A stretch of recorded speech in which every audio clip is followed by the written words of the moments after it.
All right, gang, here are a few takeaways from our NorthView Family Dental step-by-step training from the last couple of weeks. So the step-by-step is a document that outlines the standard protocol for most procedures performed in the office by the doctor and the assistant. Now, the three of us, myself, Dr. Leo, and Dr. Martin, we spent almost 6 hours over 4 conference calls scrutinizing every step of our restorative practice in order to come to a consensus on what we want our standard of care to be. This will aid assistants in their preparedness for procedures. It'll establish a clear standard of performance that is predictable and evidence-based and provide more consistency in the patient experience.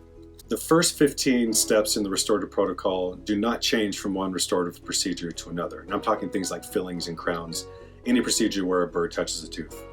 The first 15 steps are identical and should be known frontward, backward, and sideways. Mastering those first 15 steps will greatly improve our efficiency. The proper use of topical anesthetic is an important part of the patient experience. Topical is to be isolated to the area in which the injection will be given and held in place for no more than 2 minutes. After 2 minutes, remove the topical and make a note of when it was removed.